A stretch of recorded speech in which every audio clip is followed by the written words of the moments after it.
Bonjour à tous et bienvenue dans cette nouvelle vidéo. Je vous retrouve aujourd'hui pour vous montrer quelques idées de lunchbox à emporter. Avec les beaux jours qui arrivent, j'ai choisi des recettes de printemps avec des fruits et légumes de saison. Il est beaucoup plus économique de se préparer ses repas soi-même plutôt que d'acheter des plats tout faits ou d'aller au resto ou fast-food. Je remercie à nouveau Mobento d'avoir sponsorisé cette vidéo. La marque vous offre la possibilité de bénéficier de 10% sur tout le site avec le code promo AmandineP10. Et c'est valable jusqu'au 31 mai. Les boîtes sont produites en France, garanties 3 ans et fabriquées en matière recyclable. Ces petites boîtes sont vraiment très pratiques. Vous avez plusieurs compartiments pour avoir un repas complet. Vous avez aussi des petites caissettes pour y mettre des toppings, mais vous avez aussi la possibilité de prendre des petits récipients pour y mettre des sauces. Ça fait des années que j'utilise leurs produits et j'en suis toujours aussi satisfaite. Leurs designs sont vraiment incroyables et surtout très variés. N'hésitez pas à jeter un coup d'œil sur leur site. Toutes les références que j'utilise dans cette vidéo seront listées en barre d'infos. Pour la première boîte, ça sera un menu asiatique. Il y aura du poulet caramel accompagné de quelques onigiri. C'est d'ailleurs une cuisine que j'affectionne particulièrement.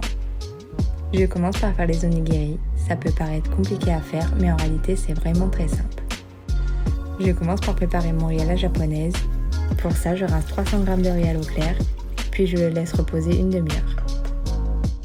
Une fois le temps de repos passé, je le transvase dans ma casserole avec 365 ml d'eau non salée. Je couvre ma casserole, puis je porte à ébullition et je mets à feu moyen pour 15 minutes. À la fin de ces 15 minutes, je retire la casserole de mon feu et je laisse reposer le riz 10 minutes toujours à couvert. Pendant que mon riz termine de cuire, j'en profite pour préparer ma sauce de vinaigre. Dans une casserole, je mets 50 ml de vinaigre de riz, une demi-cuillère à soupe de sucre, une demi-cuillère à café de sel et je cuis à feu doux afin de ne pas caraméliser ma préparation. Une fois que mon riz a cuit, je le mets dans un saladier et je mélange délicatement avec ma préparation de vinaigre. Je fais attention à ne pas casser les grains. Pour ça, je pars du bas en remontant vers le haut. Ça permet également d'aérer correctement la préparation.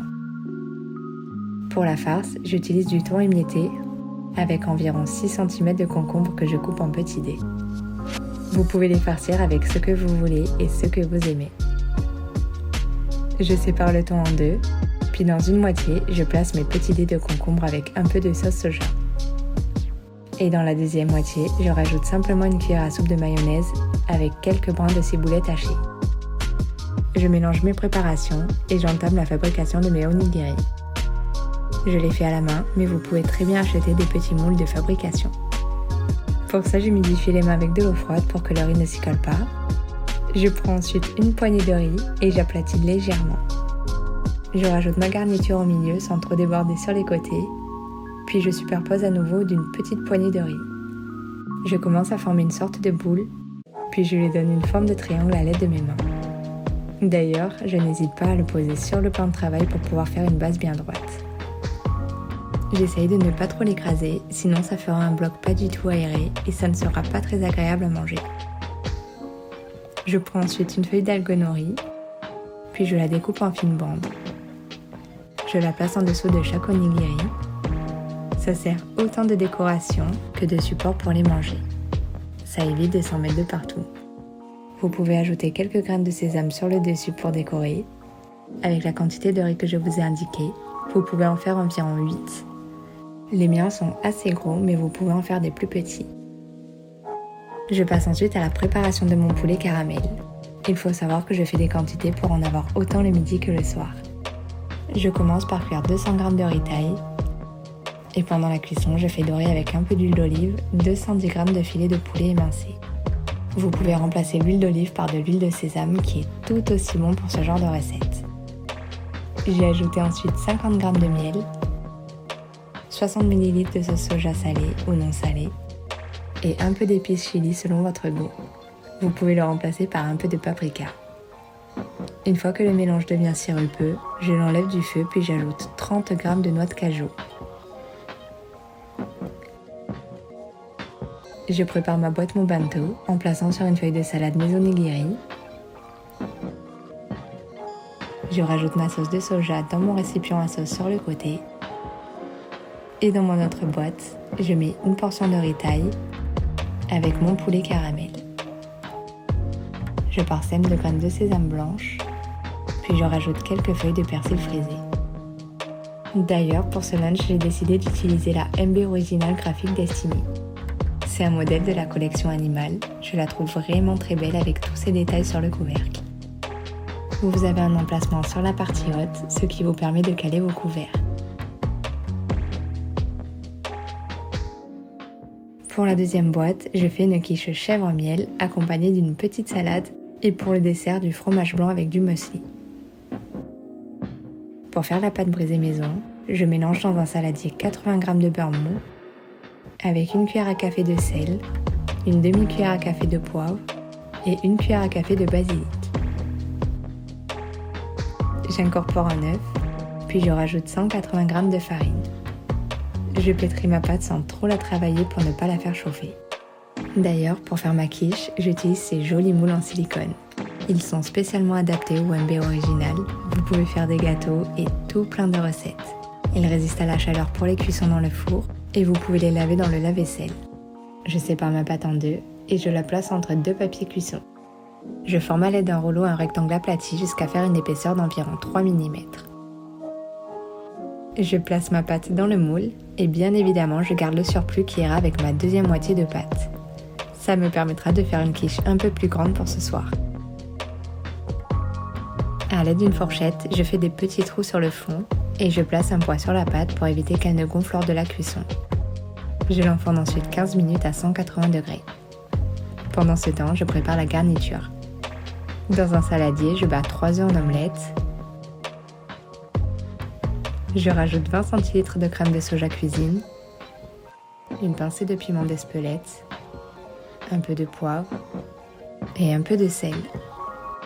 Je remue ma préparation, puis je coupe une bûche de chèvre en fines lamelles.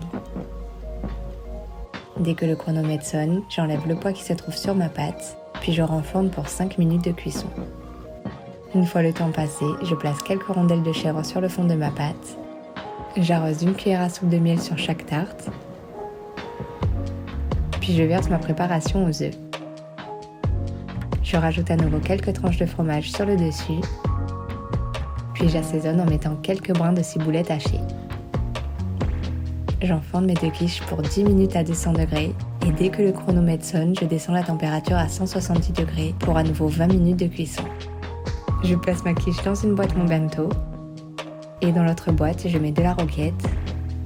Je remplis à moitié le petit récipient de fromage blanc, puis de l'autre côté, je rajoute un peu de muesli. Sur ma salade, je place quelques noix de pécan ainsi qu'un peu de raisin sec. Je prépare ma sauce vinaigrette en mettant l'équivalent d'une cuillère à soupe d'huile d'olive, une cuillère à café de vinaigre balsamique, un peu de poivre et un peu de sel. Voilà, mon repas est enfin prêt. Pour cette recette, j'ai utilisé la boîte de chez Mobento, c'est le modèle MB Original bleu natural. N'oubliez pas que je vous mets tous les liens ainsi que le code promo en barre d'infos. Je referme ma sauce vinaigrette ainsi que ma boîte hermétique. D'ailleurs, vous avez différents formats vendus avec celui-ci, dont un rectangle qui complète celui-là et 2 carrés qui s'adaptent à la dimension de l'autre boîte. Je trouve ces boîtes vraiment pratiques, surtout qu'elles sont bien hermétiques. Pour la seconde recette, je commence par faire des petits biscuits au chocolat. D'ailleurs, pour ça, j'utilise 140 g de muesli que j'ai fait moi-même la semaine dernière. Si vous n'avez pas vu la recette ni la vidéo, je vous le mets dans le petit juste au-dessus. Je rajoute 2 cuillères à café de beurre de cacahuète, 2 cuillères à café de bicarbonate de soude, ainsi que 100 ml de lait d'avoine. Je mélange ma préparation et je laisse reposer pour 10 minutes. Ça permet aux flocons d'avoine d'être bien imbibés de lait.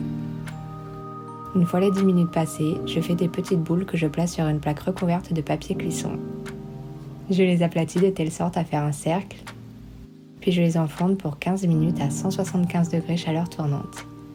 Une fois la cuisson terminée, je les laisse refroidir pour ne pas les casser. Je prépare mon chocolat en mettant dans un petit récipient environ 80 g de chocolat noir, puis je le fais fondre au micro-ondes. Je le fais couler sur chacun de mes biscuits et je le laisse durcir au frigo environ 1 heure. Bien évidemment, le chocolat qui se trouve entre mes biscuits me serviront pour faire mes porridge du matin. Pendant ce temps, j'en profite pour préparer mes pâtes au pesto. Pour ça, je cuis 300 g de pâte au basilic. Puis dans un mortier, je mets une demi-gousse d'ail, l'équivalent d'une grosse poignée de feuilles de basilic, soit 20 g. Puis je rajoute 50 g de pignons. Je pile l'ensemble jusqu'à obtention d'une crème bien lisse.